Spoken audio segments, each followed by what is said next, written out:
We're fortunate today to have with us Shelley McDade, CEO of the Sunshine Credit Union, a senior seasoned executive, skilled in human resource management, mergers and acquisitions, marketing, and a number of other disciplines. Shelley in the past has been the executive vice president of a major credit union involved in integration and mergers and acquisitions, and it's based on that experience that she's going to share some time with us today. She's also been the chair of Rivercorp business development organization in Campbell River, and currently you're doing what over there? I'm the chair of Best Coast Initiatives, an economic development firm on the Sunshine Coast. I'm glad you said that and not me. And so for some time, Shelley has been leading transformational change and guiding organizations through these troubled waters. Today we're going to talk a bit about mergers and acquisitions, and my first question to you, Shelley, is, and having said welcome, is tell us a little bit about mergers and acquisitions based on the number you've done. Good or a bad thing? Should companies do it as a growth strategy? I think absolutely companies should engage in these kinds of activities. It depends on what stage of development that company is at as to whether or not they should take on a merger or consider an acquisition. Both activities take a toll on a company. So if an organization was considering taking something like that on, I'd strongly recommend that they had depth of resources, both financial, people, and talent, to be able to consider it. Because everybody makes projections about how long things are going to take and how many people are required, and I can guarantee you it's always a little bit longer, it always takes a bit more people, and it always takes a lot more money. And that's consistent, as we say, a strategy. Once you assign the strategy, you've got to put the resources in place to make sure the resources are there to complete the strategy. Couldn't agree with you more. Yeah.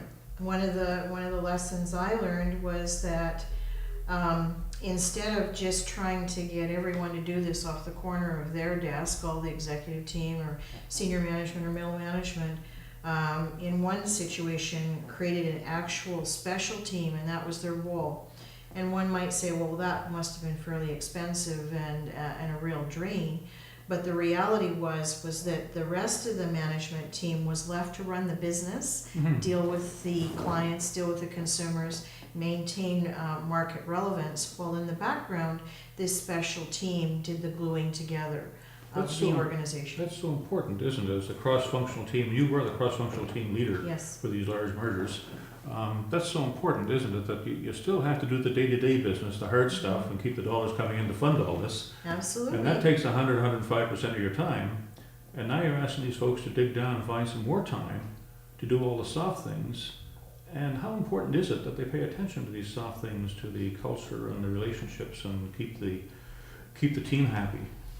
Well, in my view, a merger or an acquisition is a financial transaction that's implemented by people.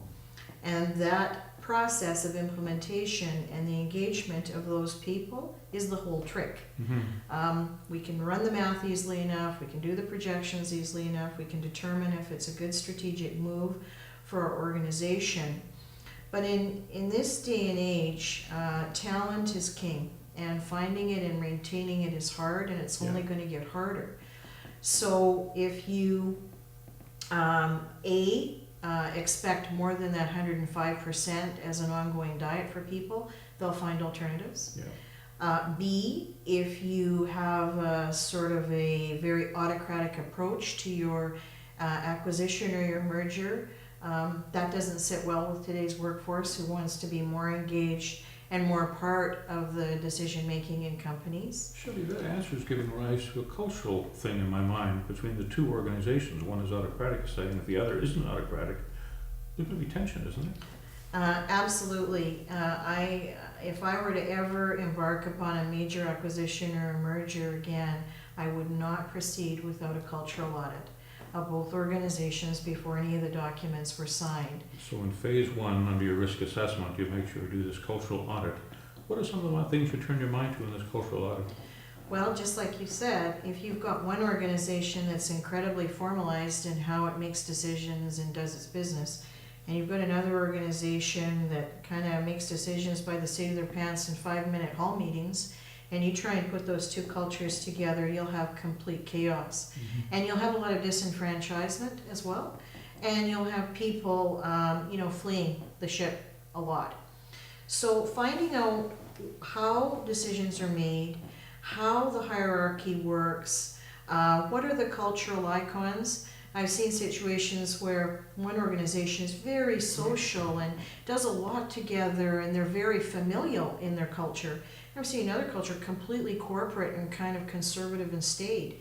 We put those two cultures together without any plan of action, you've got a disaster. Yeah.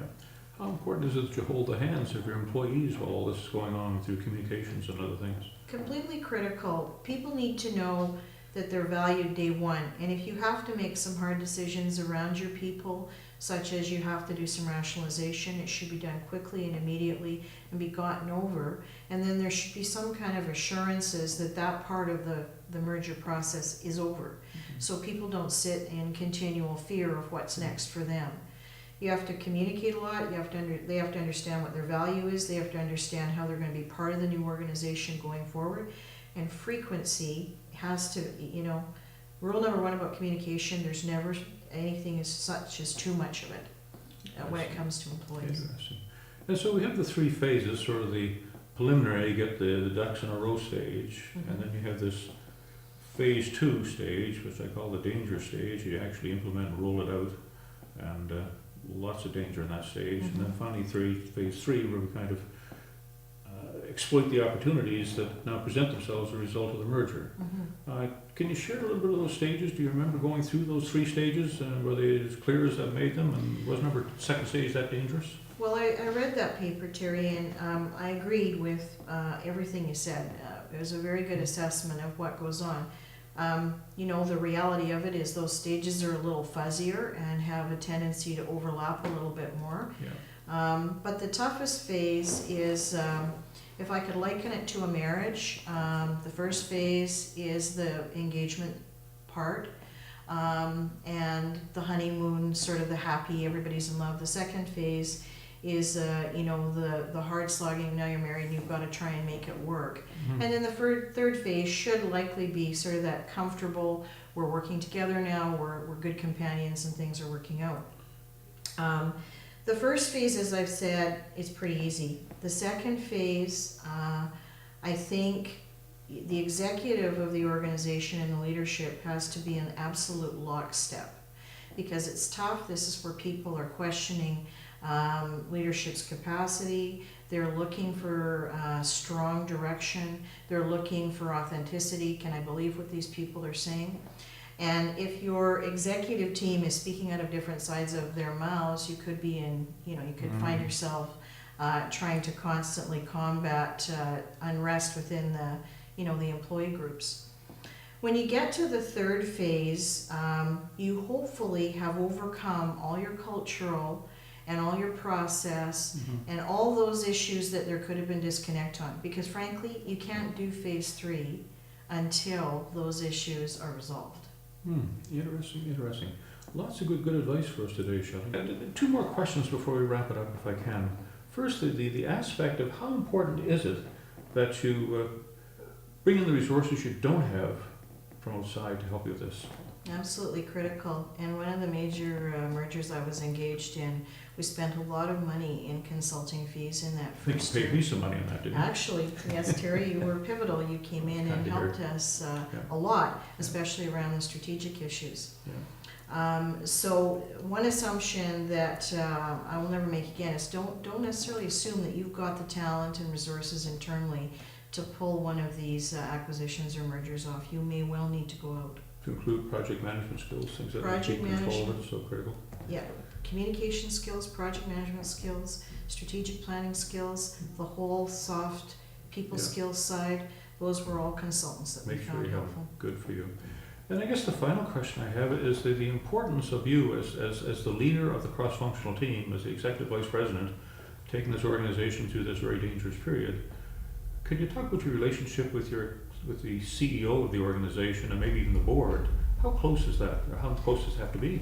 It has to be, again, in lockstep, and it would be my recommendation that the functional team has the power and the authority of the CEO office, because if the position isn't seen to have the positional power as well as the personal power to make this happen, it'll be very difficult to get anything done. Excellent. And then the other thing I would recommend is have a strong monitoring and reporting mechanism for boards, CEOs, executive, and many audiences within the company, because all eyes are upon you. Dashboards and things like that. Absolutely. Shelley, wonderful. Look, we've had a great day today to have Shelley take time. I have to confess, I mean, we're so blessed at Royal Road. Shelley, again, has flown down from just specifically for spending a few minutes with us today, and that means a lot. And Shelley, it says so much again about you. Thank you for that. Well, thank you, Terry. So we thank Shelley McDade for taking time and joining our class today. Thank you.